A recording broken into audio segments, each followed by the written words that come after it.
fog forces Trump to abandon DMZ trip in South Korea. Seoul, Reuters. U.S. President Donald Trump's attempt to make an unannounced visit to the heavily fortified border separating North and South Korea was aborted on Wednesday after dense fog prevented his helicopter from landing, officials said. Trump tried to travel to the Demilitarized Zone, DMZ, the doorstep of the North Korean nuclear standoff, as he prepared to wrap up a 24-hour visit to ally Seoul with a major speech to lawmakers on the North Korean threat. He was then due to fly to China for the next leg of his 12-day tour of Asia. However, Trump and his entourage had to turn back when the weather made it impossible for his helicopter to land in the border area, the White House said. Trump was disappointed he was unable to visit the DMZ, which was planned secretly to show the strength of the U.S.-South Korean alliance, said White House spokeswoman Sarah Sanders. South Korean President Moon Jae-in was also forced to abandon his effort to accompany Trump to the site, where visits by American leaders are often seen by North Korea as provocations.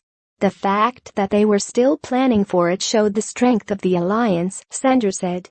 She later said of Trump, "He's actually pretty frustrated." A visit to the DMZ, despite his aide's earlier insistence he had no plans to go there, would have had the potential to further inflame tensions with North Korea.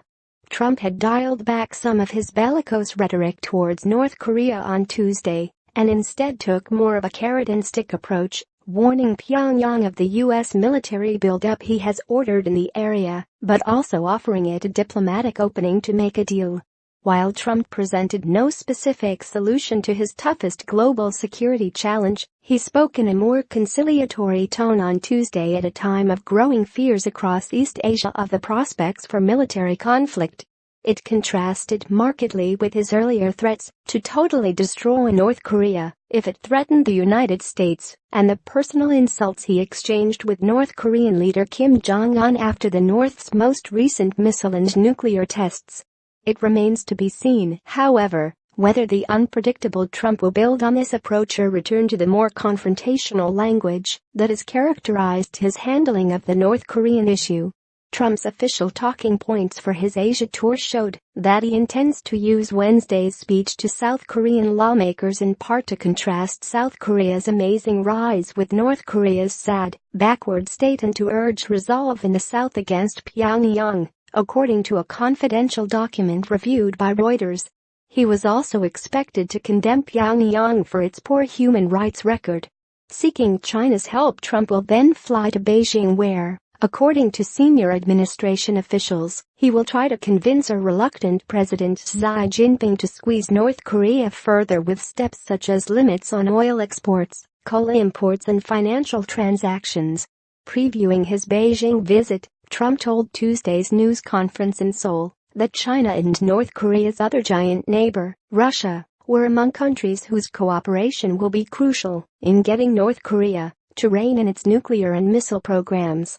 President Xi has been very helpful. We'll find out how helpful soon, Trump said. However, it is far from clear if Xi, who has just consolidated his power at a Communist Party Congress, will agree to do more. China says its leverage over Pyongyang is exaggerated by the West and points to its support in the UN Security Council for recent sanctions on North Korea as evidence that it is doing all it can to curtail the isolated North's nuclear and missile tests. On this issue, China's position and stance is already very clear and staunch, Chinese Foreign Ministry spokeswoman Hua Chunying said on Monday. Everyone can see clearly that we don't need anybody to tell us what we should be doing. With Trump appearing to crack open the door to diplomacy with North Korea, something that China has long urged, he may have a better chance of securing further promises to intensify economic pressure on North Korea, which relies on Beijing for more than 90% of its trade.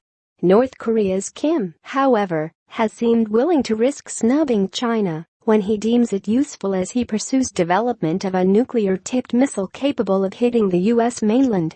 At the same time, Xi may be mindful that Trump has held off on trade actions against China that he loudly threatened during the 2016 presidential campaign to give Beijing more time to make progress on North Korea. For his part, Xi